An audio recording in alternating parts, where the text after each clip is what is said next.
Okay, surface area and volume का another question दिया हुआ है। एक solid toy is in the shape of a hemisphere surmounted by a cone. तो बना लेते हैं hemisphere surmounted by a cone, मतलब हेमिस्फेयर के ऊपर एच टू एच कोन रखा हुआ है and the radius of the hemisphere is, radius कितना है 3.5। That means the height of the hemisphere is also 3.5 and height of the cone, let's just, ये आप सब लिखोगे, let height of the cone be H, given करके लिखेंगे radius of cone is equals to radius of hemisphere, which is 3.5 centimeter, and the total wood used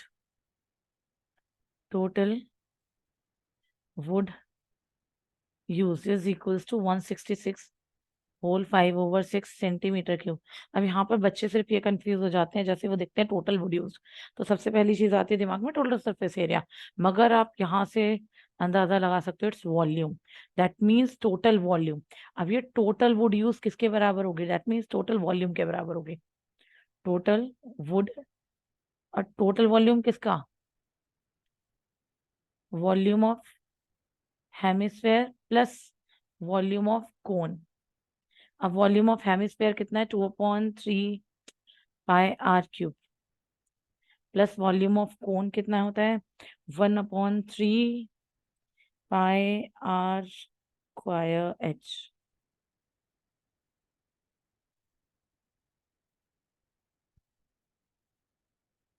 कर लेते हैं, add कर लूं, कॉमन ले लेते हैं सबसे पहले।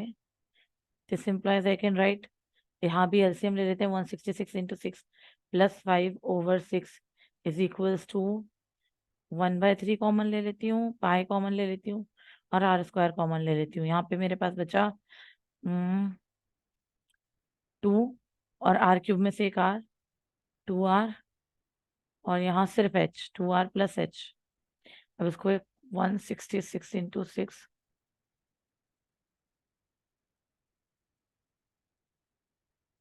996 plus 5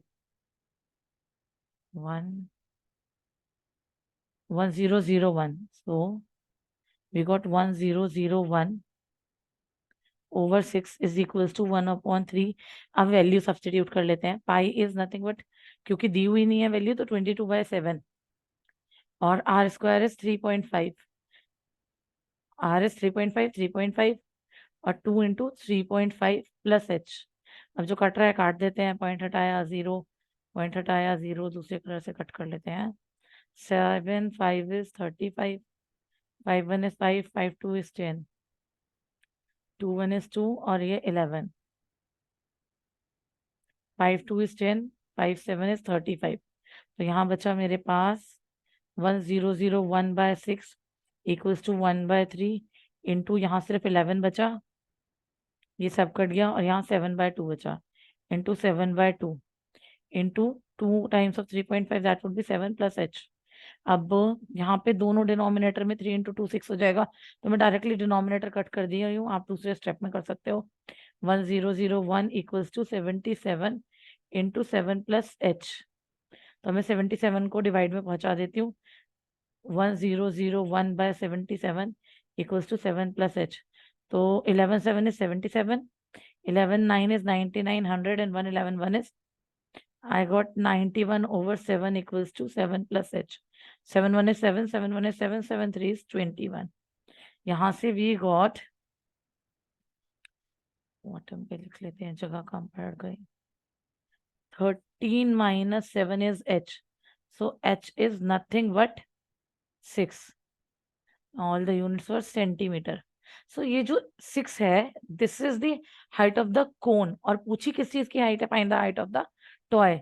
so height of the toy करके आप लिखेंगे, so height of the toy is equals to height of cone plus height of hemisphere या radius of hemisphere, that would be 6 plus 3.5, that means 9.5 would be the height of the toy. ये हो गया एक part, and they are saying also find the cost of painting of hemispherical part of the toy. सिर्फ hemispherical part पे paint करना है, that means सिर्फ ये पोर्शन पेंट करना है, और रेट दिया है 10 rupees per centimetre square. Top से इरेज कर लेती हूँ, तो ये तो हो गया एक पोर्शन। अब जब पेंट सिर्फ और सिर्फ हेमिस्फेयर करना है और ये जुड़ा हुआ है, तो हम यहाँ पे क्या लेंगे, सिर्फ कर्व से curve CSA, curve surface area of hemisphere, क्योंकि सिर्फ उतना ही पोर्शन पेंट होगा. So curve surface area of hemisphere is 2 pi r square. That would be 2 into 22 by 7 into 3.5 into 3.5. Point remove 1 0 1 0. 7 5 is 5 1 5 2. 2 से 2 एलिमिनेट हो गया. और यहाँ 5 7 5 2. 2 से ये भी 2 एलिमिनेट हो गया 11. तो कर्व सरफेस एरिया आ गया हेमिस्फीयर के मेरे पास 77 सेंटीमीटर स्क्वायर. अब उन्होंने कहा है 1 मीटर पर centimetre square. That means 1 centimetre square के लिए 10 रुपीज लगते हैं. तो 77 सेंटीमीटर स्क्वायर के लिए 10 into 77, that would B cost would be 770. That's it.